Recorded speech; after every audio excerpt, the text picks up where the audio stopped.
Sejam bem-vindos a mais um Y News ao vivo. Hoje não comentando 90 dias para casar, mas tirando dúvidas que vocês têm aí, né, sobre o visto K1, como é que funciona essa história de casar, de gente sendo deportada, será que é fácil, será que é complicado?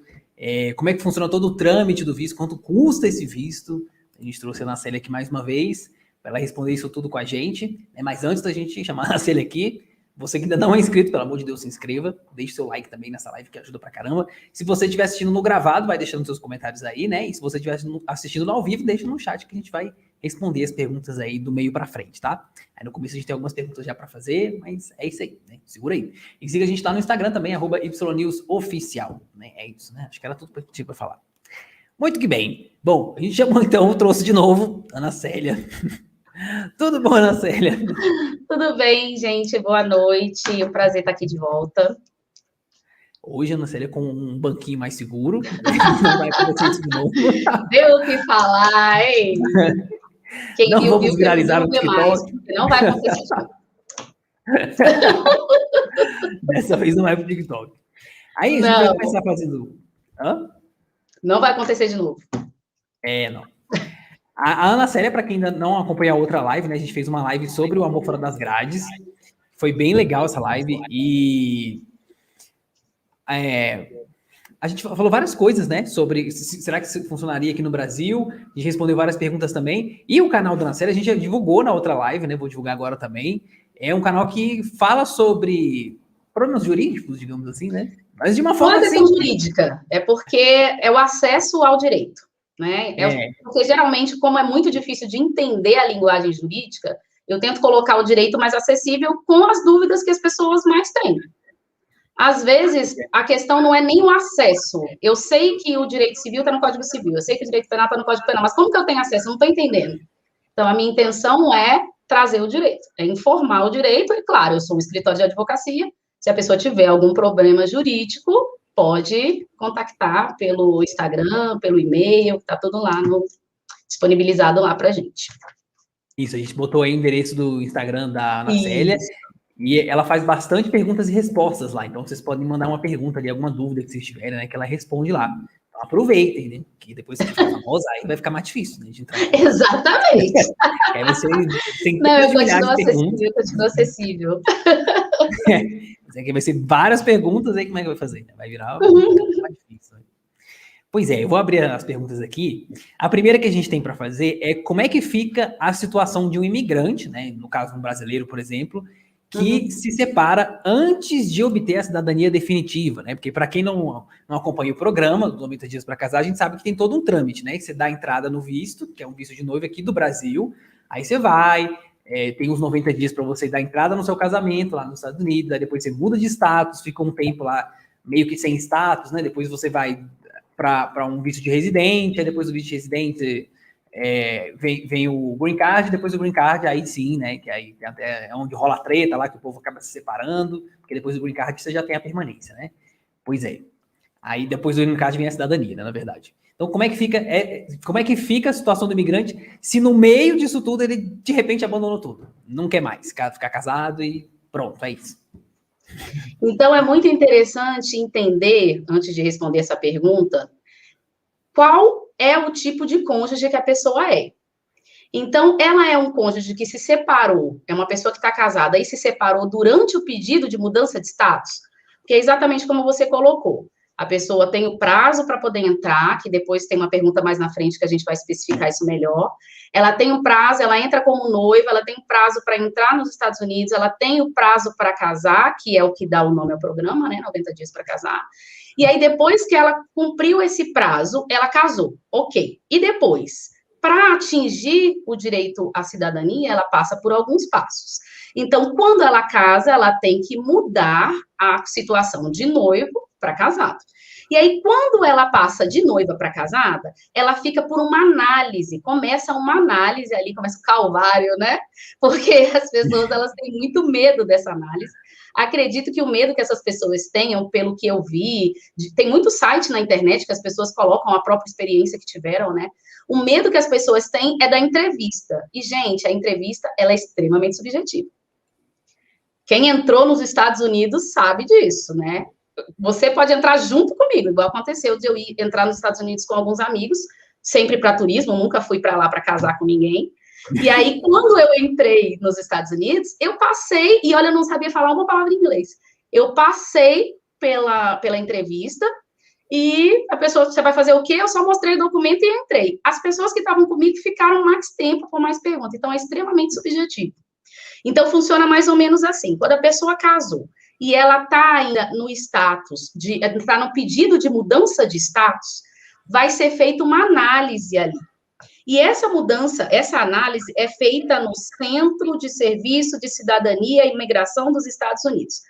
Como essa consulta que eu fiz foi junto a um site que é do Consulado dos Estados Unidos, a nomenclatura está em português, mas as siglas estão em inglês, então depois eu vou pedir ajuda para o Greg, porque ele entende muito melhor, sabe pronunciar muito melhor do que eu.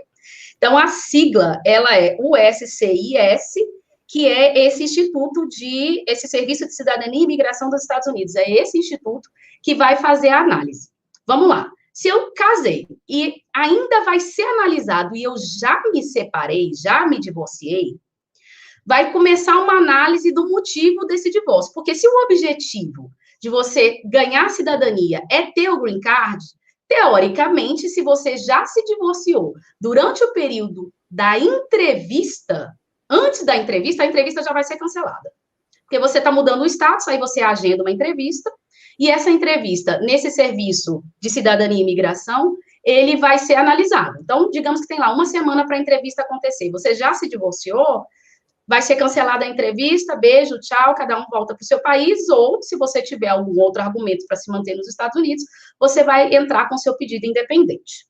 Se o divórcio aconteceu depois que a entrevista já aconteceu, então tem que verificar o que está pendente nessa mudança de status, né? Porque o que é o mais importante da mudança de status? É porque depois que foi admitida essa mudança de status, né, que você casou e você entrou com esse pedido, depois que você conseguiu essa mobilidade, você tem direito a essa mobilidade de emprego, inclusive essa mudança de mobilidade, essa legislação para mobilidade de emprego, por exemplo, você entrou, você tem direito de trabalhar, por exemplo. Você tem direito de tirar a carteira de motorista. Tudo com esse visto de mudança de status. Você casou, então você tem direito a ir lá no serviço de imigração e fazer esse pedido. Então, se durante esse pedido houve o divórcio, e você já está lá com mais ou menos o pedido de trabalho engatilhado, é possível entrar com um advogado da imigração dos Estados Unidos para fazer a reanálise do seu pedido. Mesmo você estando divorciado, você ter ou não direito ao green card. Aí tem que verificar se você está nessa pessoa que está na mudança de status, ou se o divórcio aconteceu, por exemplo, durante o período que você era considerado residente permanente legal condicional. O que é isso? É a pessoa que tem o green card, ela já conseguiu o green card, ok, ela já passou pelaquela entrevista, ela continuou casada, já está trabalhando, já tem a carteira de motorista, está numa vida normal, não deu certo o casamento, separou. Durante esse período, depois que você conseguiu o green card, você fica com uma análise de permanência condicional, porque você tem a condição de ter o seu green card sendo analisado por 2 anos. Então, durante 2 anos, você vai ter lá a sua vida vasculhada, de vez em quando a imigração vai atrás de você, vai ver se você realmente entrou com a intenção de se casar, porque você ama aquela pessoa e quer viver uma vida comum, ou se você simplesmente fez isso para entrar nos Estados Unidos. Né? Igual a gente vê aí muita gente com o sonho americano. Como é que era? Eu encontrava uma pessoa... A gente imagina, inclusive, que esse é o caso da Larissa. Que a Larissa ela separou, né, do coach lá, e aí ela deve estar nesse processo de análise, né? Então, ela já conseguiu o green card, vamos imaginar nisso, né? Que ela já conseguiu o green card, Sim. Então ela já tem autorização para o trabalho, ela já tem autorização para carteira de motorista... E aí, ela está tendo essa análise, aconteceu o divórcio. Ela vai ter que voltar? Não. Tem que analisar, por exemplo, porque a imigração, como em qualquer outro lugar, entende que as mudanças culturais, elas influenciam muito, né? Sim. 90 dias para casar é praticamente essas mudanças culturais. Né? Elas influenciam, elas têm um peso muito grande. Então, de repente, era sim uma intenção de viver em conjunto, mas não deu certo. Não significa que por isso você tenha que deixar de ser cidadão americano, se essa for a sua opção. Então, eles vão analisar algumas coisas bem pontuais, tá? para saber se o casamento era fraudulento, porque já houve muita incidência de casamentos fraudulentos. Então, eles analisam se a pessoa tem extrato de conta bancária conjunta, se tem certidão de nascimento de filho, porque eu acho muito difícil a pessoa, para fraudar, ter um filho comum, né? Porque o filho é mais da vida. Então, vai analisar a certidão. Você tem que ter muita vontade mesmo. Eles analisam isso, não tudo em conjunto, analisam alguns desses critérios, ou quanto mais critérios, mais embasamento para o seu motivo para ficar, você vai ter. Então, extrato conjunto de conta bancária, certidão de nascimento de criança, contrato de hipoteca de casa ou aluguel assinado por ambos, declaração de conselheiros ou terapeutas de casamento. Eu achei isso super interessante, porque lá existe muito, antes das pessoas se divorciarem, terapia de casal. Eu vejo isso no Brasil muito em igreja, né? Ah, eu vou fazer uma terapia de casal. Aí vai lá com a religião que a pessoa tem e faz a terapia. Lá não, existe mesmo a pessoa que contrata o psicólogo, o terapeuta, com essa finalidade, e ele vai fazendo um laudo, vendo se tem recuperação ou se não tem recuperação, aquele relacionamento. E aí o laudo desse terapeuta de casal é um dos documentos que é considerado. Olha que interessante. E aí, qualquer desses documentos que a pessoa que está divorciada do estrangeiro norte-americano apresentar na imigração para ter o pedido dela analisado, ele pode provar, sim, que o casamento não era fraudulento e pode, sim, continuar nos Estados Unidos, independente do divórcio. Então, vai depender muito do tipo de visto, do tipo de condição de cônjuge que você tem. Se você ainda está no período que vai ser a mudança de status, se você já divorciou, ou se você já tem o green card, mas está na dependência e já se divorciou, e ainda tem uma outra condição, que é a condição da pessoa que é casada com o visto de não imigrante, uma pessoa que tem o visto de não imigrante. Como se fosse um asilado político. Aqui no Brasil só tem asilo político. O que é o asilo? Eu cometi um crime político no meu país, o que eu fiz no meu país é considerado crime político, eu fugi para o Brasil e aqui eu fui acolhido, eu fui asilado aqui. Aqui no Brasil, o asilo é só político. Nos Estados Unidos, pode ser asilado por qualquer motivo. Então, se a pessoa é asilada nos Estados Unidos, ela é considerada cidadã norte-americana. Então, eu fui asilada, sou considerada cidadã norte-americana, você veio e casou comigo. Então, eu já estou numa condição que é uma das mais balança, mas não cai. Por quê? Eu já estou numa condição de casado com um cidadão norte-americano, porque foi concedida a cidadania para essa pessoa. E aí eu caso com essa pessoa e me divorcio dela, dependendo da situação, eu tenho que largar tudo e ir embora, ou eu tenho que entrar com o pedido, solicitar o meu próprio pedido independente. Então, geralmente, essa é a que mais é arriscado. Se você casar com um cidadão que teve a concessão da cidadania, é muito arriscado, porque pode ser que seu pedido de manutenção nos Estados Unidos não proceda. Agora, com um cidadão norte-americano que nasceu nos Estados Unidos, aí vai depender mais da situação de casamento que você esteja. Ah, tá. Aí, assim, uma outra questão também que a gente tem, e que já foi abordada várias vezes, porque durante esse processo, até a pessoa ser legalmente independente, né, digamos assim, né, que até ela atingir esse estágio do green card e da cidadania, nesse meio tempo, ela é meio que, ela precisa de alguém que seja responsável por ela, que no caso é a pessoa com quem ela se casou, né, o americano ou a americana com quem ela se casou. Sim. Só que a gente já teve casos no programa de que o casamento não deu certo e a pessoa queria sair fora, né, o americano ou a americana queria sair fora dessa responsabilidade e tal, né.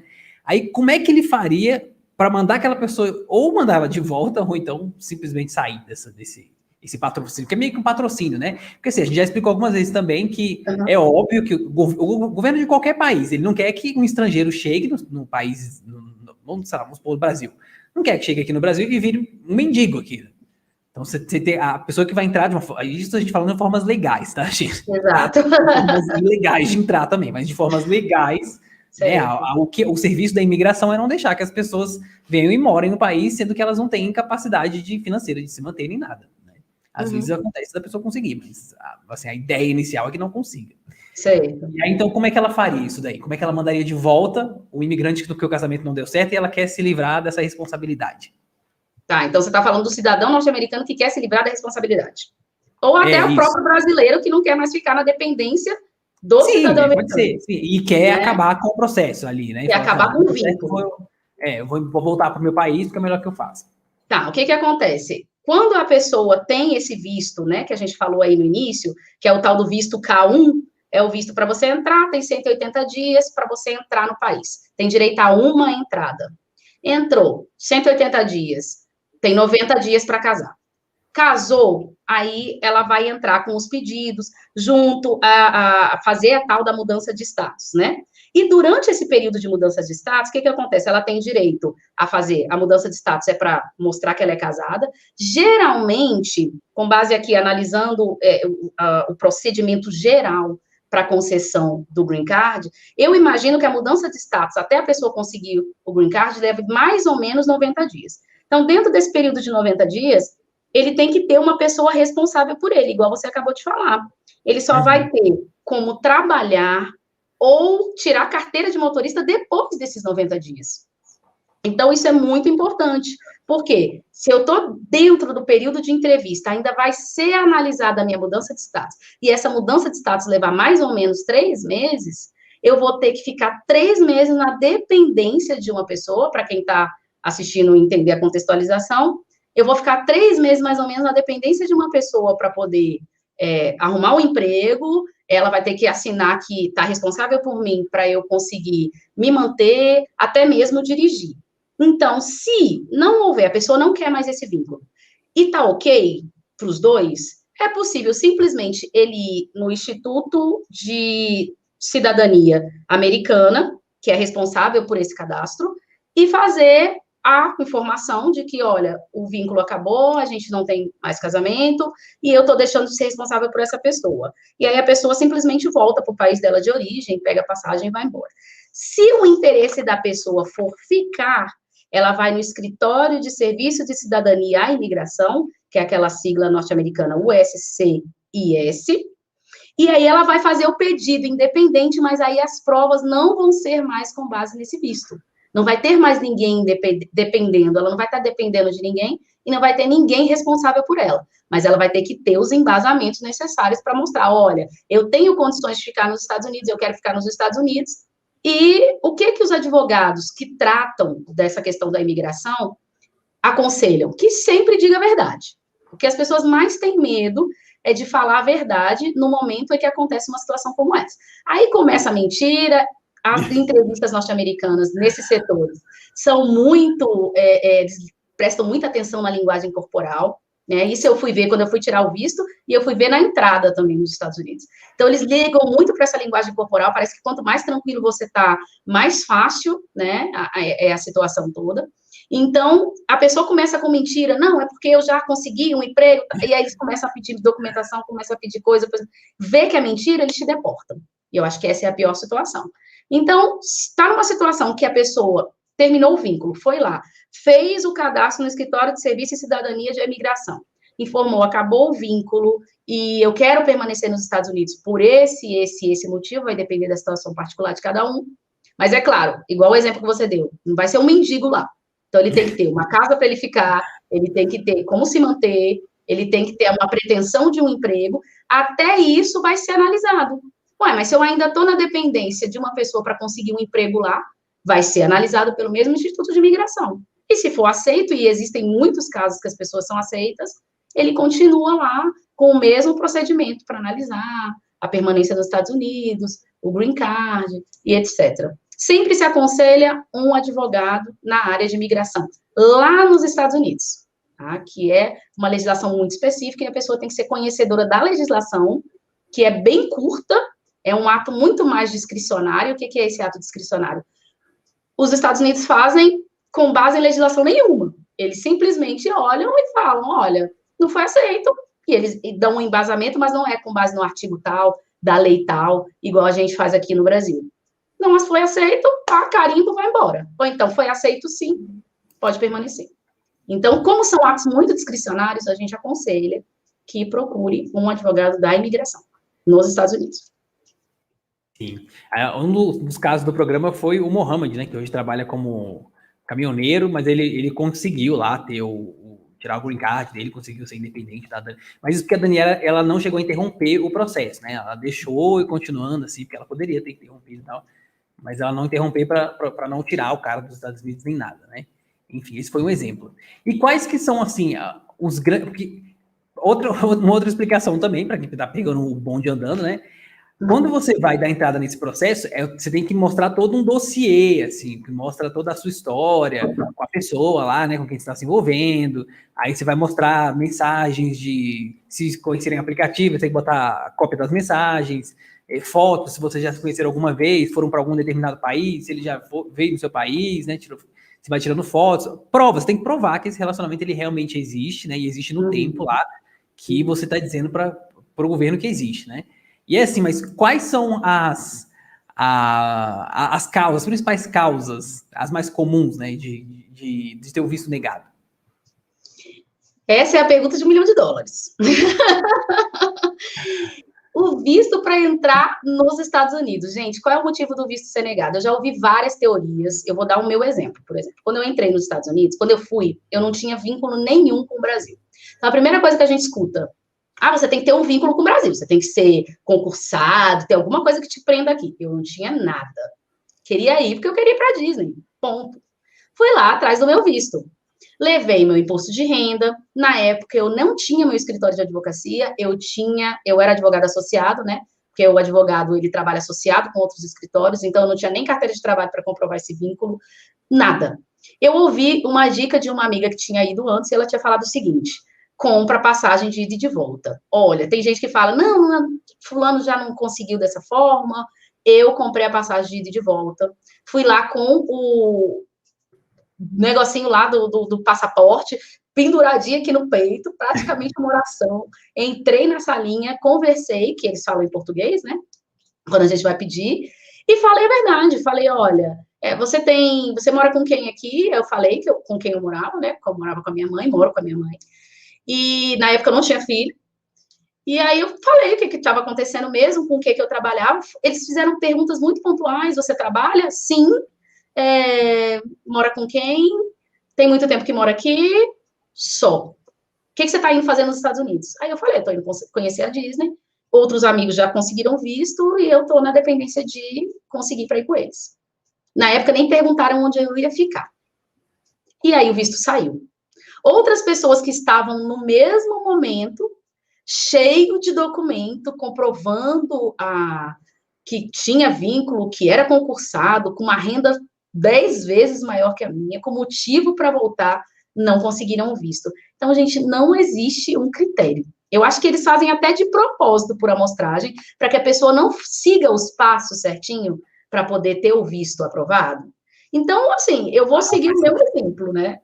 Eu tentei, falei a verdade, mostrei o que eu tinha, consegui a entrada. Então, não tem um critério. Eu acho que eles fazem de propósito. A inexistência de critério. Por que a pessoa não consegue entrar nos Estados Unidos? Não existe um critério específico. Eu já vi concursados, pessoas com casa própria, com bens aqui, eu sem bens, sem concurso, consegui entrar e essa pessoa não. Aí depois ela tentou de novo, e qual foi o critério para ela, com as mesmas condições, entrar? Então, realmente não tem um critério. Eu acho que no caso do visto K1 é mais a história, o histórico mesmo, né? Eles verem se tem se é o relacionamento de verdade mesmo, assim, né? Porque tem como fingir também, tá, gente? Claro, sim. Mas eles, para eles, vão ver até onde eles estão vendo que aquele é verdade mesmo, se não é. Não tem um tempo determinado de mínimo, eles não falam isso, tipo, tem que ter um mínimo de 1 ano, assim, não. É relacionamento. Justamente porque eles não falavam desse tempo mínimo, é que as pessoas faziam muita fraude, né? Exatamente. Ela entrava, casa comigo aqui, caso, você é cidadão americano? Sou, então tá, vamos tirar umas fotinhas e beleza, cada um pro seu lado. Não, hoje em dia eles analisam várias questões, principalmente do visto K1, aquelas questões que eu falei. Tem filho comum? Já alugaram algum lugar juntos? Vocês têm pretensão de fazer isso? Foto, você conheceu a família dela, você já foi para lá, quanto tempo mais ou menos vocês estão juntos, a intimidade, perguntas, né, que demonstram a intimidade que o casal tem, enfim, né, então, principalmente bastante coisa. E isso lá, teve uma época, eu não sei se ainda tem, né, porque tá ficando cada vez mais difícil, assim, mas teve uma época que era assim, explodiu, era uma moda, né, digamos assim, que era a venda desses vistos, né, o americano ia lá pagava não, ele cobrava de você, né, tipo, sei lá, 30 mil para poder casar com você. Aí dava entrada nesse visto, te levava, ficava lá o tempo e tal, casou, depois separou do green card, pronto. Aí, né, próximo, vivia dessas coisas. Né, mas tá ficando mais, até porque teve uma época que foi mesmo o boom disso, né, foi ali no começo dos 2000. Teve até uma novela aqui no Brasil que mostrou isso aí. Foi a América. Sim. Que tinha... Eu esqueci o nome da atriz, mas eu lembro que tinha... Débora Seco, sim. E era exatamente isso, o sonho americano. Então, ela encontrou, depois ela até se apaixona por essa pessoa, mas ela encontrou uma pessoa, e a pessoa se propôs, sim, eu caso com você para te ajudar. Pois é. Aí, né, complica. Aí, para não virar esse comércio, óbvio, né, porque isso é uma coisa, você está mentindo para a imigração. Exatamente. Aí tá ficando cada vez mais difícil. Por isso que tá ficando mais difícil, o processo tá cada vez mais longo também, né? Agora, por conta da pandemia, também tá mais complicado. Exatamente. Quando você fala que tá no Brasil, é mais complicado. Hoje, a gente tem segurança de que se alguém, né, se aventurar brasileiro a fazer isso, o critério vai ser você ser brasileiro. Sim. E assim, um dos perigos que existe um dos perigos que existe também é uma coisa que se chama travel ban, né? Que seria você ser banido do país. Como é que funciona esse travel ban? O que é isso? O travel ban foi na época do Trump. Então, como o Joe Biden ele tem uma política muito mais acolhedora, ele já chegou a dar entrevistas na época de campanha e parece que está colocando em prática a inexistência, o banimento desse travel ban. O que é esse travel ban? Na tradução, é a proibição de viagem. É uma ordem executiva da época do Donald Trump. Ele é uma ordem executiva que saiu no dia 27 de janeiro de 2017. Foi, assim, um absurdo mundial, né? Onde ele fazia exatamente a proibição fortemente de viagens de imigração de pessoas que vinham do Oriente Médio ou de países do norte da África. E essa ordem suspendeu o programa para que fossem admitidos refugiados nos Estados Unidos, né? Durante 120 dias, fossem impedidas pessoas da Líbia, Irã, Iraque, Somália, Sudão, Síria, Iêmen, independente do visto. Então, qual era o problema? A pessoa já tinha uma vida lá. Ela foi para o país dela. Ela já tinha o green card, ela já tinha trabalho, ela poderia ser extremamente auto-executivo, que era o que nós víamos na TV. Né? E na época eu até fui pesquisar para entender, mas como assim ela tinha uma vida e de repente ela não pôde mais voltar? Ele colocou uma ordem executiva que é mais ou menos parecido com o nosso decreto aqui no Brasil, falando a partir de agora, quem é desses lugares não entra mais aqui. Independente dele ser cidadão, e se ele estava pensando em ser aí, que ele não entra mesmo. Então, o Joe Biden... A gente tem o caso também do Omar, né? Ele não estava conseguindo, e agora ele conseguiu porque mudou, né? O Joe Biden, quando ele entrou, ele fez essa mudança aí. Então, ele tem uma política muito mais acolhedora, e a tendência é que essa ordem executiva seja retirada. Ainda não tem registros oficiais da retirada dessa ordem executiva, ou que ela não seja executada mais, ou que ela seja retirada das legislações lá dos Estados Unidos, né? Mas, na época, era isso. O travel ban era isso. É o impedimento de entrada. Você não entra mais aqui. Você está proibido de viajar, tanto de lá para cá como de cá para lá. E quem é de lá, e ainda que more aqui, que seja cidadão, pai, mãe, ninguém vai entrar. Ainda está na dependência, né? Vale ou não vale? Sim. A gente ainda não sabe. Mas, assim, alguns casos já estão sendo aprovados. Já o Omar conseguiu, o caso dele foi aprovado mesmo, né? Então, pois esse é triste porque... Tem esses casos do que a pessoa não pode voltar e tem o da pessoa... Porque quando saiu isso, muita gente até perguntou assim, mas aí... Como é que é? A pessoa entra no país e depois não pode mais? Não, você não pode nem querer dar entrada em nada. Não vai ser negado já de cara, assim.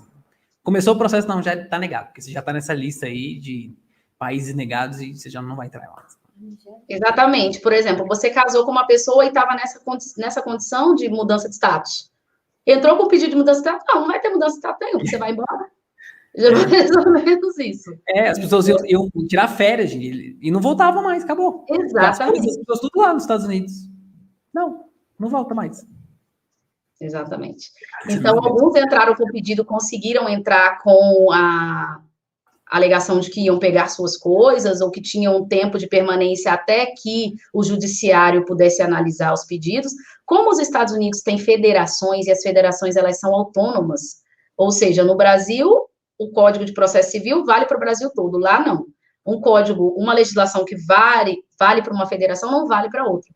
Então, as pessoas que entraram, que conseguiram entrar, tendo a sua vida lá, elas tinham o pedido analisado pelo judiciário, porque quando há arbitrariedade, como uma ordem executiva como essa, sim, foi possível a análise por meio do judiciário.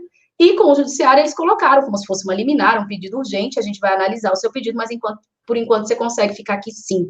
Então, algumas pessoas conseguiram ficar dessa forma. Com a mudança do governo, eu acredito que não seja mais, o impedimento não seja com esse motivo, ou até essa ordem executiva passa a ser letra morta, né? Sem funcionamento, sem validade nenhuma.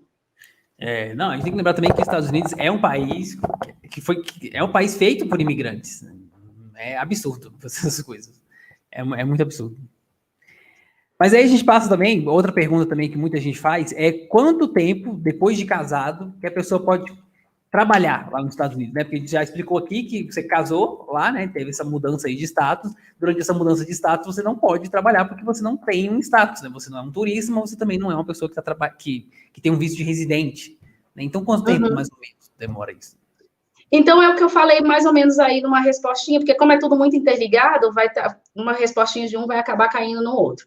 Então, com base nessa pergunta, quando eu fui analisar, eu percebi que o período para analisar que você casou e a mudança de status vai acontecer, você entrou com os pedidos para fazer a mudança de status e passar pela entrevista, então eu acredito que esse período dure mais ou menos 90 dias. Vai ser 90 dias? Não, pode ser que, né, igual no Brasil. Processo vai depender da quantidade de pessoas que tem para analisar o seu processo, da quantidade de pessoas disponíveis para analisar e da quantidade de pedidos ao mesmo tempo. Então, até 90 dias sai essa possibilidade dessa análise. Então, mais ou menos 90 dias é o prazo que a pessoa vai ter para fazer essa análise. E durante esse período de mais ou menos 90 dias, a pessoa não pode fazer nada. Tem que ter uma pessoa responsável por ela, responsável por garantir a alimentação dela, garantir que ela vai ter uma vida tranquilinha lá, com casa, lugar para dormir, comida, casa, comida e roupa lavada, né? E é por isso que quando a pessoa entra com o pedido para o visto K1, o norte-americano que está responsável, ele tem que comprovar financeiramente a capacidade de manter essa pessoa que ele está trazendo de fora com esse objetivo, porque ele sabe que durante 90 dias, mais ou menos, ele vai ficar responsável por essa pessoa. Não tem cadastros de processos que duraram mais do que isso. Então, eu imagino que o processo, por esse motivo, processo de análise de mudança de status, entrevista, liberação do visto para trabalhar, liberação da licença para dirigir, dure mais ou menos esse período, até 90 dias. Pois é, isso é outra coisa também, que a gente tem vários casais também que tem esse problema de não conseguir levar a pessoa lá para os Estados Unidos com esse visto, por isso, porque ela não consegue comprovar que ela tem renda suficiente, né? O caso da Nicole Lazan e tal, que ela, para poder sustentar os dois, né?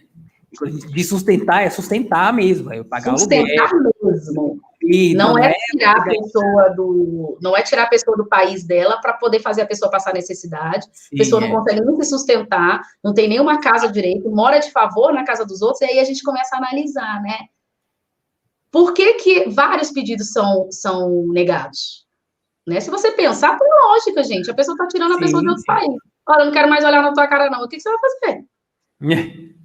Né? É claro que a gente sabe que, na prática, as pessoas têm vários trabalhos clandestinos que ela consegue, né? Mas ela não pode viver nessa condição, sendo que ela foi trazida para aquele país, para morar num lugar com uma pessoa específica.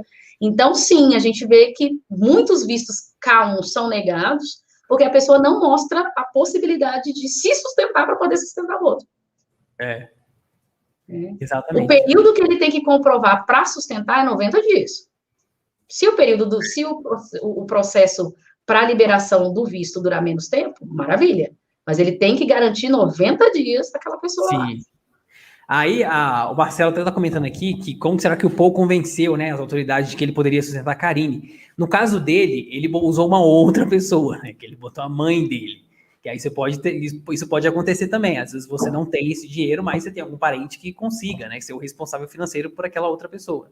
Então, ele botou a mãe dele, por exemplo, e falou, não, ela vai ser a responsável. Então, às vezes você faz dá um migué ali no seu parente, fala, não, eu vou dar um jeito aqui, não sei o quê, e a pessoa acaba caindo. No caso de mãe e pai sempre cai, né? Mas sempre fica mais difícil. Mas tem isso também, você pode conseguir um outro patrocinador. Tem o caso do Johnny Rachel, por exemplo, a Rachel estava tentando conseguir até de uma amiga dela, que não era nem parente dela, estava tentando botar uma amiga para ser responsável financeira por aquela outra pessoa. É como se fosse aqui no Brasil a gente chama de fiador, né? Como se fosse um fiador. Ah, sim.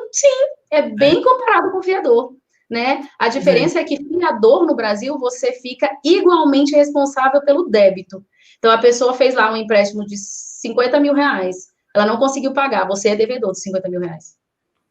Meu Deus do céu. E lá, a pessoa só tem aquela história de não conseguir trazer. E aí a pessoa não vai entrar com o visto com essa finalidade. Sim, verdade. E aqui no Brasil, assim, tem como a gente trazer uma pessoa num visto desse de noivo, dessas coisas? Funciona? Como é que funcionaria, por exemplo? Sei lá, você se apaixona por um estrangeiro, e aí você quer que a pessoa venha aqui, você casa para casar com ela aqui e morar com ela aqui. Como é que qual seria esse processo? Aqui no Brasil não existe o visto específico para casamento, como existe nos Estados Unidos. Então, nos Estados Unidos, relembrando, 180 dias a pessoa tem para entrar no país, aí ela faz o cadastramento. Entrei com esse objetivo, para casar. Então, a partir de agora, você tem 90 dias para casar. Ok. No Brasil, não tem. A nossa legislação ela é até bem antiga. A lei que trata do Estatuto do Estrangeiro é de 6.815 de 1980. Então, ela não foi alterada. E existem outras formas da pessoa entrar no Brasil, o estrangeiro entrar no Brasil. Então, a pessoa não pode casar? Pode casar, mas não com visto específico para casamento. Ela pode entrar com visto de trânsito, por exemplo, o artigo 4º fala todas as possibilidades de entrada.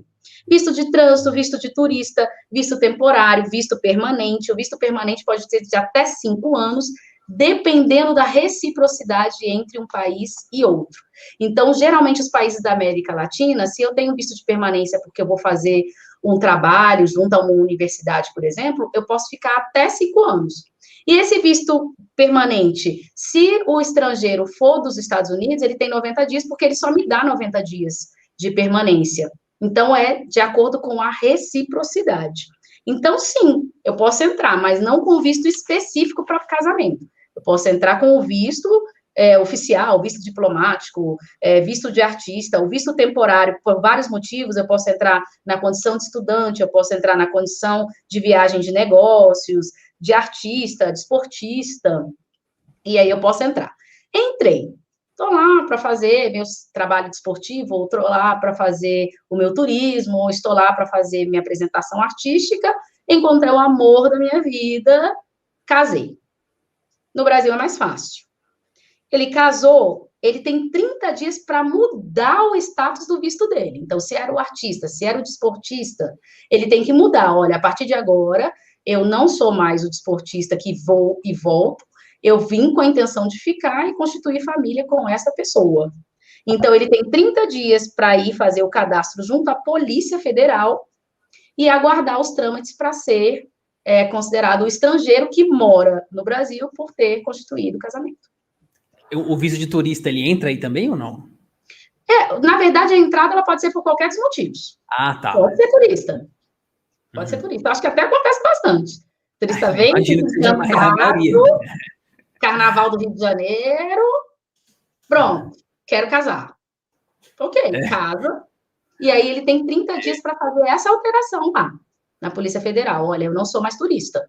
Eu quero casar com essa pessoa. Aí ele vai mostrar os trâmites, vai mostrar que ele casou, e aí vai entrar com o pedido. Geralmente, quando não tem nenhum impedimento dele em outro país, não tem comprovação de que ele cometeu crime, não tem comprovação de que ele é um risco como cidadão dentro do país brasileiro, ele pode ficar. Não é tão complexa a análise, não.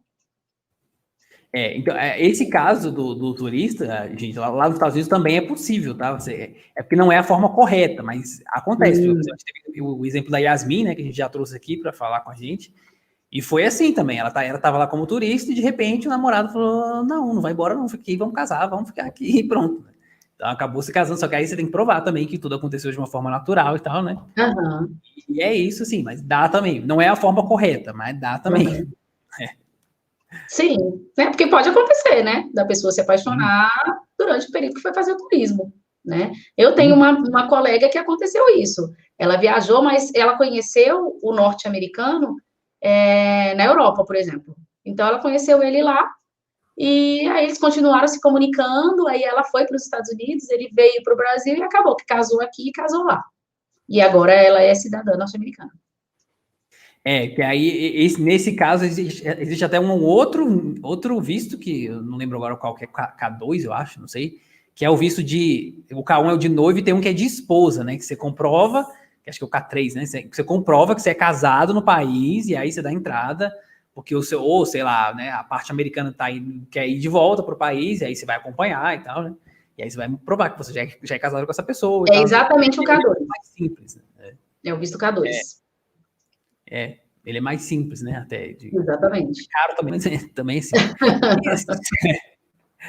O que tem alguma coisa muito grave? A gente imagina, óbvio que deve ter, né? Uma coisa bem grave. Mas assim, qual tipo de infração que normalmente leva uma pessoa a ser chutada? Vamos dizer assim, né? Fez uma cagada bem grande e aí o governo convidou essa pessoa a se retirar.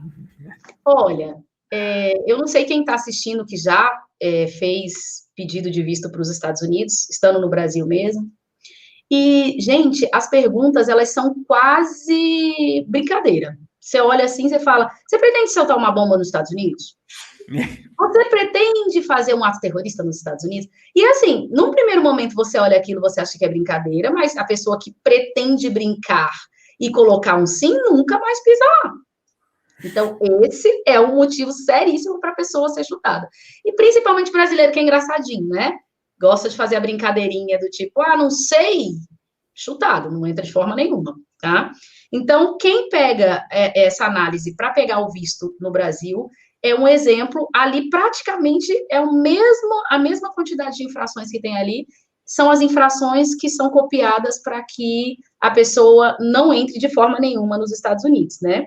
Então, o Instituto Oficial de Imigração dos Estados Unidos, ele definiu que o estrangeiro, para ele poder entrar, ou para ele poder ser banido, não obter o visto de forma nenhuma, ele tem que ter pedido residente, por exemplo, ele ter mentido que ele ia conseguir um status para residente, passar pelo trâmite, né? Mudança de status, para depois pegar o green card, ele já foi direto fazer o pedido de green card e justificou de forma mentirosa, é motivo para ele ser banido. O estrangeiro que é condenado, né, a ser excluído dos Estados Unidos pela lei de imigração, porque ele não cumpriu os critérios para poder ter o asilo, que aqui no Brasil é considerado só o asilo político, lá eles são mais abrangentes com o asilo, com o motivo do acolhimento, então, por esse motivo, é motivo para ele ser banido também. Na época do Trump, foi motivo para a pessoa ser banida o travel bans, né, dependendo dos países que a pessoa entra nesse motivo de banimento também.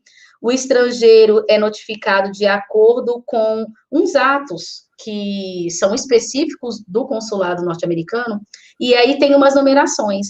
E é mais ou menos o INA 235, um oficial de imigração no porto de entrada estrangeiro, e que ele está entrando de uma forma que parece inadmissível. Se a pessoa chegar para ele para perguntar, por exemplo, o que você está fazendo? Ele se enrola todo, ele não sabe justificar, e aí vai se encalacrando e vê que ele não tem nenhum motivo para poder estar entrando, é motivo de banimento também. Então, são umas situações muito específicas que eles colocam, que depois eu posso até deixar disponível para vocês poderem deixar divulgado, mas que são bem enquadradas, mas, ao mesmo tempo, são muito subjetivas, porque como que é uma pessoa que está agindo de forma suspeita? Como que é a pessoa separada, ser perguntada se ela está entrando e ela não sabe responder direito o porquê, e aí é motivo para ela ser considerada sob suspeita, e ela já é banida, né? Então, são situações que ele coloca bem específicas, uma lista bem específica, mas, ao mesmo tempo, o critério de análise, como não é um critério que é utilizado no Brasil, por exemplo, é muito subjetivo, sempre com base na discricionariedade. Os Estados Unidos faz da forma como ele quiser, e ele não precisa justificar os atos dele. Ele tem liberdade para poder fazer os atos da forma como ele achar conveniente. Pareceu perigo para mim? Não vai entrar. Não, a gente tem que lembrar que esse pessoal da imigração, eles não são meros funcionários, né, do país, né? São oficiais do país, pessoas que estão representando a segurança, a primeira parte ali da segurança de um país, né? Uhum. Então, são pessoas assim, de aconselha, não minta, não bata a boca, né? Quando você chega em aeroporto, que a gente teve um caso recente de uma menina, uma brasileira, que acho que estava indo em algum lugar da Ásia, lá, um país da Ásia, e ela começou a bater boca com o cara da imigração, porque teve essa barreira da língua, um não entendeu como a coisa estava dizendo, outro não entendeu o que o outro estava dizendo, fim da história, o cara expulsou a mulher do país e falou assim, tu vai ter que dormir aqui no aeroporto até tal dia, até amanhã, sei lá, e aí você vai pegar o próximo voo e ir embora. Aí ficou aquela questionamento, mas o cara foi isso, mas o cara foi grosso, mas o cara não sei o quê. Mas é um oficial de imigração dele, não é uma pessoa que está ali, né, não é tipo sei lá, uma pessoa que trabalha numa companhia aérea, né? Que você pagou pelo negócio e aí você acha que ela está trabalhando para você. Não é assim, gente. Não é assim. Então, né, não brinquem com essas coisas, que isso é muito sério, isso aí pode dar um rolo que vocês não têm noção. Você explicou de maneira perfeita. É exatamente isso que acontece. E, Greg, eu vou te falar uma coisa. Claro, a gente está vendo o avião brasileiro pousou, né, aterrissou nos Estados Unidos. Então, tá entrando uma galera brasileira. Cara, a galera vai muito impetuosa. Você tá pedindo para entrar em território estrangeiro. Eu acho que as pessoas não sabem o peso disso. Da mesma forma, ao contrário, a gente está pedindo, as pessoas, os estrangeiros, estranhos a essa terra, estão pedindo para entrar no meu país. Então, quais são as regras que eu tenho que cumprir? Daquele país que eu estou pedindo para entrar, eu estou pedindo para entrar lá. Então, quando fizeram a primeira entrevista, eu entrei uma vez por Miami e a outra vez eu entrei por Nova York. Quando eu entrei por Miami, eu não sabia falar nenhuma palavra em inglês. E aí eu perguntei se eu podia fazer a entrevista junto com os meus amigos que falavam inglês. Éramos 6 juntos. E ela falou, não, ponto. Eu não fiquei batendo boca, mas eu não sei. Fiquei quieta, suando em bicas. Eu falei, vamos ver o que vai dar disso aqui. Entrei, cheguei no guichê, ele começou a perguntar para mim, você fala inglês? Eu falei, não. Você fala espanhol? Na época, sim. E aí ela começou a fazer a entrevista comigo em espanhol. E, pasme, o fato de eu falar espanhol foi o que foi me deixando fazer mais tempo em entrevista, porque ela começou a ficar pensando o seguinte, por que é, e ela fez essa pergunta para mim, por que é que você, morando no Brasil, fala espanhol? Eu tomei como elogio, que significa que eu falava bem espanhol, né? E aí eu falei, eu estudei espanhol durante 6 anos. Aí ela, ok, deu o visto de entrada. Então não tem que ficar na empáfia, e eu vi isso muito na fila. Não é você chegar com uma posição de dominado, com medo, ai meu Deus, vou passar pela entrevista agora e eu posso mandar embora, ou também não chegar com a empáfia de se mandar tudo bem porque eu não tenho nada para esconder. É chegar falando, mas é tão óbvio. Por que você não fala? Por que você fala espanhol? Você é brasileira? O que tem a ver? Não interessa. Eu estou pedindo para entrar naquele país. Então, eu tenho que cumprir as regras daquele país. A mesma forma como foi quando eu fui entrar para a Espanha. Que tinha, né, um grande problema quando brasileiras entravam pela Espanha devido à grande quantidade de prostituição que teve durante um tempo. Então, lá você não chega nem a entrar no aeroporto. Você sai do avião, já tem a pessoa da imigração lá. Dependendo, você já fica no aviãozinho mesmo e já volta. Então, ele perguntou, você veio fazer o que aqui? Aí eu mostrei a documentação, falei que eu estava em turista, que eu estava com mais uma amiga. Não menti. Eu não resolvi falar, eu vou mentir porque são 2 mulheres entrando sozinhas e ele vai pensar. Não. Eu cheguei, falei a verdade, olhando no olho, sem empáfia, sem posição de dominação. E, olha, pode até ser, se eu nunca tivesse visto, pode até ser um exagero, mas eu vi muito isso na fila de imigração. A pessoa, ela chega com empáfia para poder falar, até mesmo em Portugal. A pessoa pergunta, você veio fazer aqui o quê? Eu vim fazer o quê aqui? Eu vim fazer turismo, com a maior grosseria. O que você acha?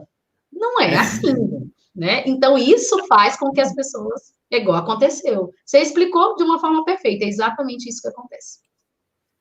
Pois é, aí, assim, para quem não conhece os Estados Unidos, né, quem nunca foi ainda, na verdade você passa a primeira vez que você passa por 2 entrevistas. Uma é quando você vai tirar o visto, né, aqui no Brasil mesmo, e aí lá, toda vez que você entra, mas isso é em qualquer país também, tá, gente? Aí, alguns, né, tem algumas regrinhas diferentes, mas qualquer país tem a imigração, que é que você desceu no aeroporto, você não é daquele país, então você desce, aí você passa na imigração, a imigração vai perguntar: o que você está fazendo aqui nesse país? O que você está fazendo, né? Qual o motivo da sua viagem, blá, blá, blá, blá, né? Todo país você fala isso. Então, nos Estados Unidos, a primeira vez que você vai, você acaba passando por 2 vezes. Exatamente. E não quando você tira o visto aqui no Brasil, não é garantia que você vai entrar lá, não. Porque se o cara desconfiar de alguma coisa lá, você pode voltar de lá mesmo no aeroporto, né? Você tem, ele falando, não, infelizmente você não vai poder entrar. Eles não são obrigados a te receber, mesmo você ter passado por essa primeira parte aqui, que foi a entrevista do visto aqui, né? Então, aí tem uma parte pior também, porque tem a imigração e tem a salinha, né? Que é a salinha que o povo fica com medo, assim. Nessa entrevista aqui no Brasil, você não precisa falar inglês, você pode falar português. Lá, às vezes, eles, dependendo do lugar, se tiver um funcionário, eles até conseguem falar com você ou em português ou em espanhol, mas quando você entra nessa salinha aí,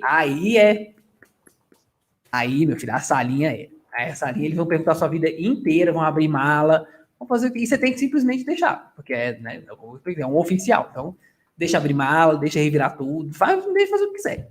E aí depois você pega suas coisas e vai embora. Entra no país, você não entra. Você xinga a pessoa inteira, mentalmente, né? Desde quando você chegar dentro do seu hotel, aí você dá uns berros, você faz o que você quiser, mas antes disso, você se controla.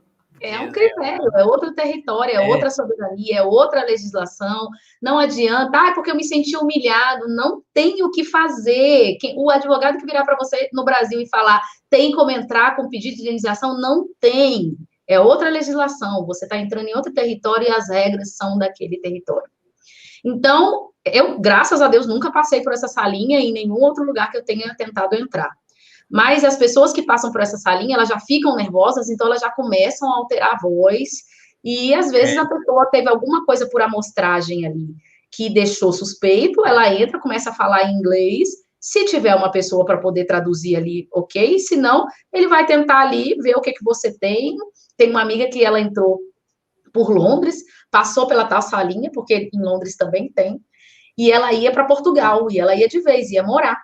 E aí, eu não sei o que eles viram na mala dela com o marido, não sei o que viram na mala do marido, levaram para a salinha e começaram a despachar pergunta em inglês. Ela não falava inglês, até a hora que o anjo da guarda abençoou a cabeça dela e ela mostrou o documento que ela era policial civil aposentada no Brasil. Aí eles reconheceram o documento e ela entrou, sem problema nenhum. Mas se ela não tivesse aquilo, né? Então, é muito complicado, muito complicada. A maior dica que eu posso dar é a pessoa manter a calma, conversar, falar baixo, por mais, né, tensa que seja a situação, tentar conversar, falar baixo, manter a calma, explicar, por mais óbvia que seja a pergunta, responde a pergunta com calma, não fica com empáfia. Mas que empáfia é essa? Aqui eu vi pelo menos de uns 20 passageiros do mesmo voo que eu estava. Então... mas porque a pessoa acha, eles não podem falar assim comigo. Poder não pode, mas você vai bater essa boca? Você prefere? Deixa pra lá, né?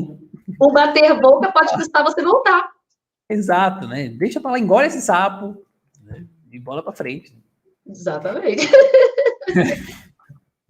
Bom, agora sim, a pergunta, acho que é a grande curiosidade de todo mundo é quanto custa o visto K1, que a gente sabe que é caro, né? Principalmente porque é dólar, né? O dólar hoje está na casa dos R$6 já. Então, quanto que custa essa brincadeira aí? Aproximadamente, né? Aproximadamente. Então, eu fiz essa pesquisa aqui no site que é do consulado norte-americano. Então, se você quiser, depois eu deixo disponibilizado. Tá bem claro lá os valores. Hoje eu entrei, porque como eu fiz a pesquisa há um tempinho atrás, hoje eu entrei no site, eu vi que os valores continuam os mesmos. Os valores estão por volta de 160 a 240 dólares. O visto K1, ele está saindo por volta de $240. Mas nunca é um pagamento só, né? Você tem que fazer o pagamento desses $240, mais uma taxinha disso, mais uma taxinha daquilo, para poder finalizar. Então, lá no site, eu tenho taxa de solicitação, né, de visto, escalonado nos Estados Unidos. A tabela de 2020 não mudou para 2021. Hoje eu entrei no site para poder olhar. Tem lá o visto B1, por exemplo, que é para negócios ou para turismo, B2, está por volta de $160, $190 para trainee, transferência, cidadão. Então, depois eu vou deixar disponibilizado, investidor, $205, $240. Então, eu vou deixar disponibilizado lá, porque está bem especificadinho. Aí, assim, esse valor é para você dar entrada no seu visto, tá? Que depois você tem que apresentar exame médico, não sei o quê, e tudo isso é pago em dólar. Exato. Isso é que encarece, porque o negócio começa com $240, vai para $5 mil o negócio. No fim da história vai chegar a isso, a $5 mil, mais ou menos. Assim. Depois todo o processo, né, que demora muito tempo, né? São meses ali de processo, às vezes tomam anos, né? Como agora com a pandemia, tá levando anos para o negócio poder funcionar mesmo, né? Enfim, então é bem caro mesmo. É bem caro essa história. Imagina, $5 mil dá o quê, gente? 5 vezes 5 dá R$30 mil, né? Meu Deus! É muita vontade. Ô, amor, hein? Vou te falar, esse amor tem que valer muito a pena. Porque 30 mil, você pensa, um boy ou um carro zero? Né? Tem que ser. Quem será que vai valer mais a pena? Porque é exatamente isso. Às vezes pode sair até mais do que $5 mil, porque eles estão pedindo muita documentação comprobatória do estado de saúde atualmente. Pois é. E a investigação não é brasileira, a investigação é norte-americana, porque vamos pensar, são os critérios daquele território, é aquele território que tem que se sentir seguro para te receber. Sim, claro. Então, começa com esse valor, exatamente como você especificou, e vai tendo outros documentos. Pode sair, como assim $5 mil? Tem uma amiguinha que pagou $2 mil. A documentação que ela pediu pode ter sido comprobatória com aqueles documentos que ela apresentou. Pode ter sido suficiente. Mas quem vai definir a quantidade de documentos para o seu caso específico vai ser, mas eu estou indo para casar também. Vai ser aquele território que vai pedir. Então, se prepara para o mais caro, que é por volta de $5 mil ou mais. Nossa Senhora, meu Deus do céu. É muito dinheiro.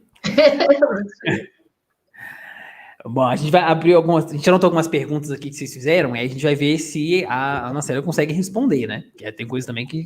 Porque eu não sou da imigração dos Estados Unidos. Essa não é a área da Anacélia. Não é a minha área, né? Mesmo porque eu atuo no Brasil. Eu achei mais facilidade de entender a legislação, e claro, a legislação brasileira com a dúvida se podia aplicar da mesma forma 90 dias para casar aqui no Brasil, por causa da condição, né, de ler e entender melhor, né? Mas... Ó, Juliana Matos. Anacélia, quando a pessoa tem grana e quer abrir um negócio lá, tem valor mínimo para conseguir o visto? Na verdade, esse seria o visto de investidor, né? Que você pode conseguir. Mas ele é bem caro. O visto de investidor é um dos mais caros que tem aqui para você dar entrada com o pedido, que é $205. Mas aí o investimento que você tem que fazer no país é exatamente isso. Depende do seu negócio. Você está indo lá para poder montar que tipo de negócio? Você quer montar uma loja de doces? Então, você tem que ter uma garantia de que você vai conseguir sustentar essa loja de doces por pelo menos 6 meses. É uma previsão, gente, que deveria existir no Brasil também, né? O Sebrae deveria fazer um procedimento para que você conseguisse se bancar durante 6 meses, porque durante 6 meses é o valor que você recebe de volta do que você investiu. Então, lá, eles, por exemplo, numa lojinha de doce, você consegue, você tem que mostrar mais ou menos que você tem como se sustentar durante 6 meses. O investimento todo que você colocou na lojinha e tudo, você tem como ter ele durante 6 meses, então você tem que multiplicar tudo que você gastou, né? É muito subjetivo essa pergunta, por 6 meses de manutenção, né? Com água, telefone, o material para poder vender e o retorno, e só depois disso é que não é feita essa cobrança mais. Então, realmente, é muito subjetiva, porque vai depender do negócio que você vai abrir. Dependendo do negócio que você vai abrir, vai depender do que eles vão pedir de documentação para você. É mais ou menos igual o visto de 90 dias para casar.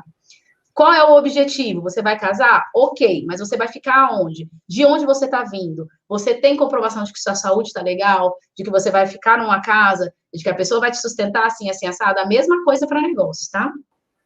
Você tem... Eu sei que a pessoa precisa comprovar que ela tem condições de sustentar o negócio dela por 6 meses, porque eu já tive colega que entrou de forma irregular nos Estados Unidos, ficou nos Estados Unidos morando, conseguiu o green card, conseguiu regularizar a situação e foi atrás de montar o próprio negócio. Na época era um lugar que vendia coxinha, porque brasileiro, quando tá lá, fica desesperado para comer comida daqui, né?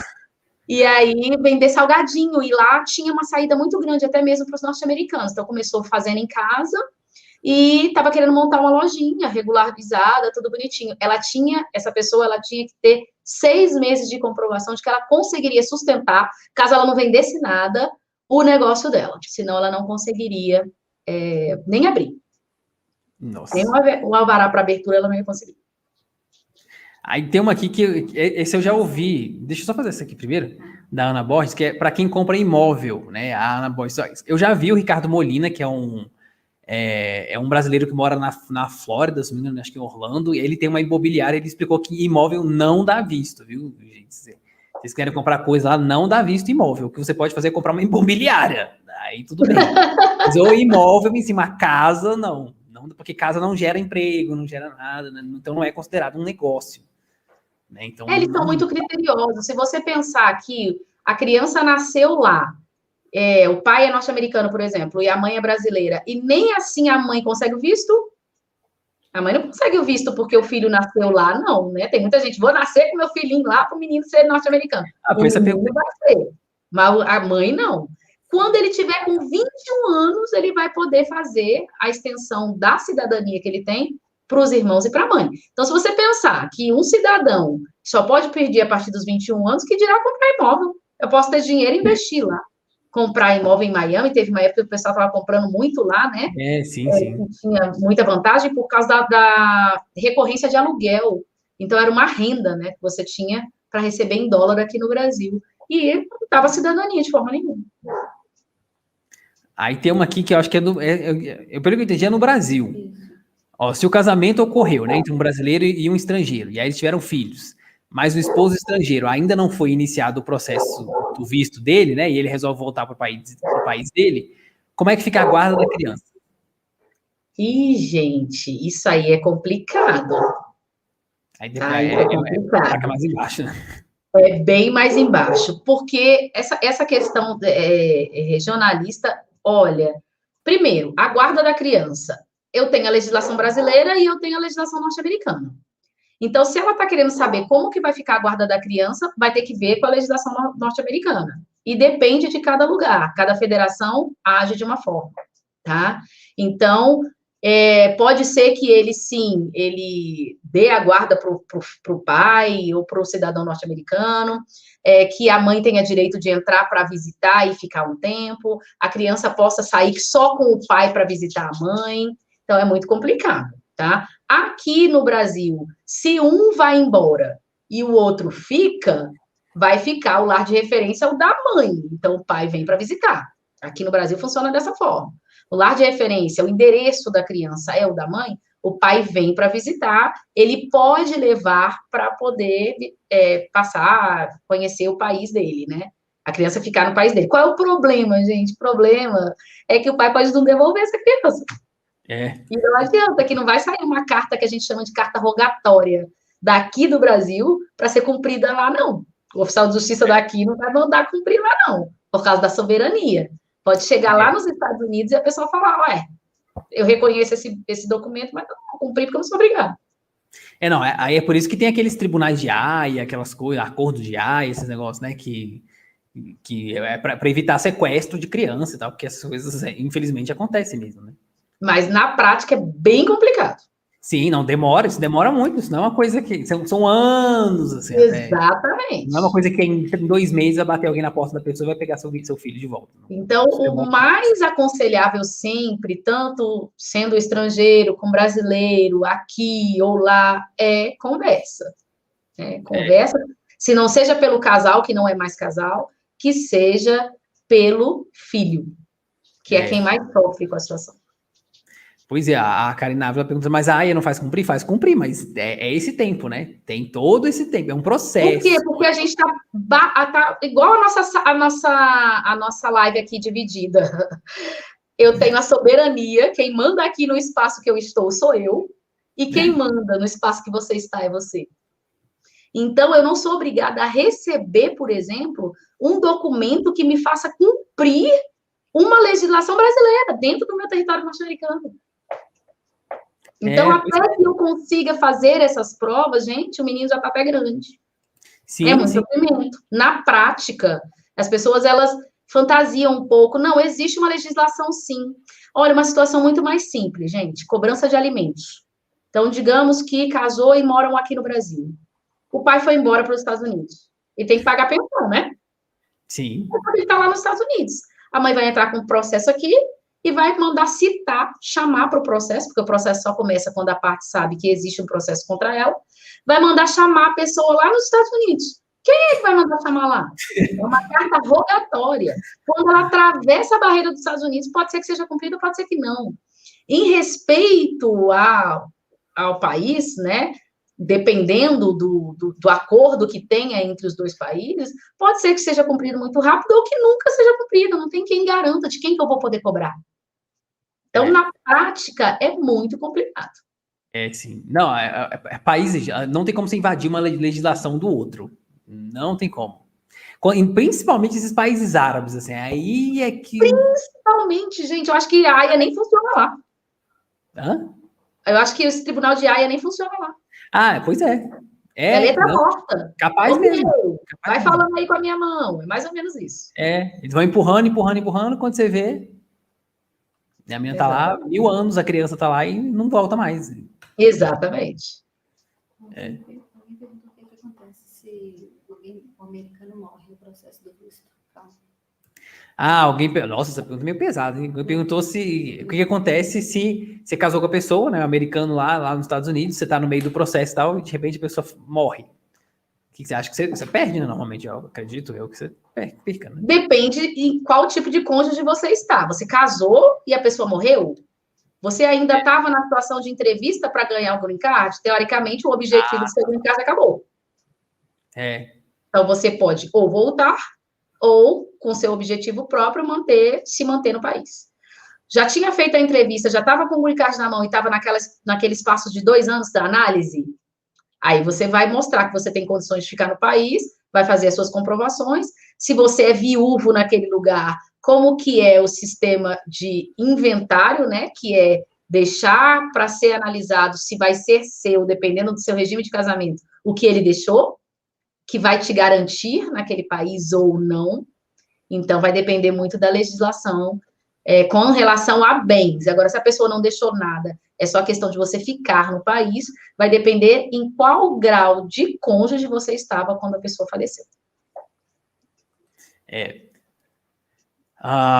Essa daqui também não sei se a gente vai conseguir responder, né? Mas no caso da união, de fato, entre português e brasileira, vale para o Brasil?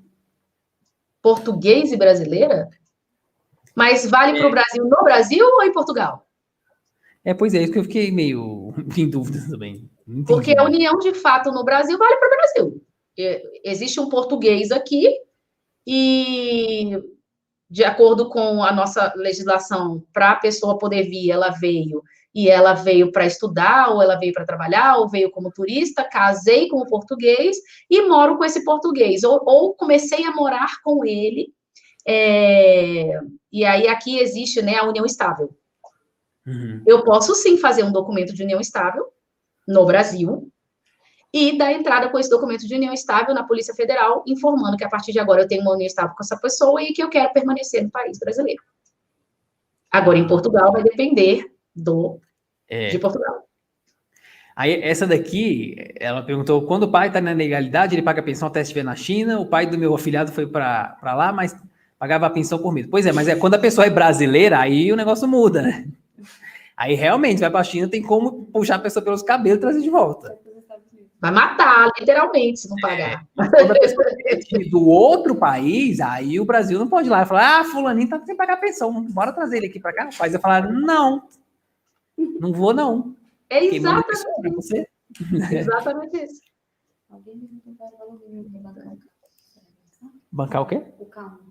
Alguém perguntou qual era o valor mínimo da renda para poder bancar o visto K1, mas será que você tem informação? Acho que não, né?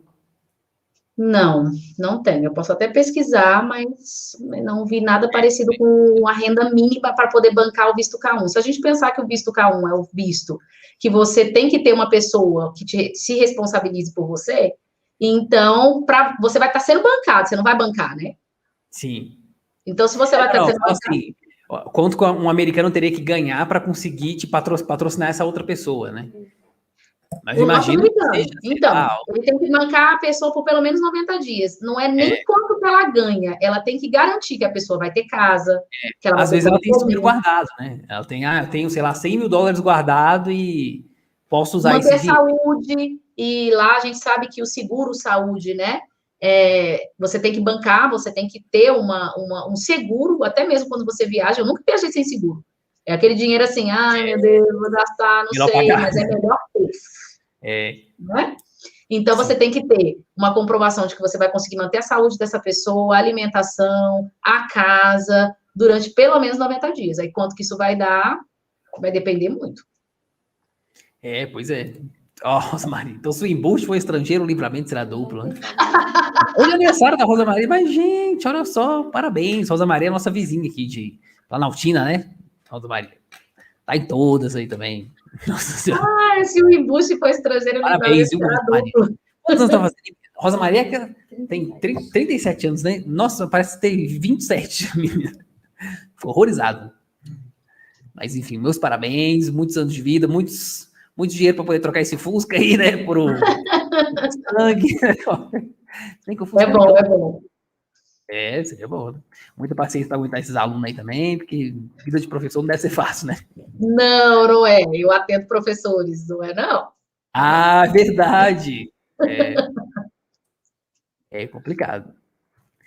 A Karina, eu usei meu seguro viagem na Argentina, escorreguei no gelo, não pode deixar de pagar. Pois é, perigoso. Eu lembro uma época, acho que foi na época que estava passando aquela novela da Capadócia, que aí ficou super famoso esse negócio de você ir lá para Capadócia, porque tem uns passeios de balões, não sei o quê, e teve um grupo de brasileiras e mulheres mais velhas já, assim, né? Quase na terceira idade já. E elas se machucaram naquele negócio. E foi mó BO lá, porque o seguro dela, que ainda tem isso, né? O seguro, ele tem um valor X que ele atinge. Vamos supor, os seus seguros atingem $30 mil.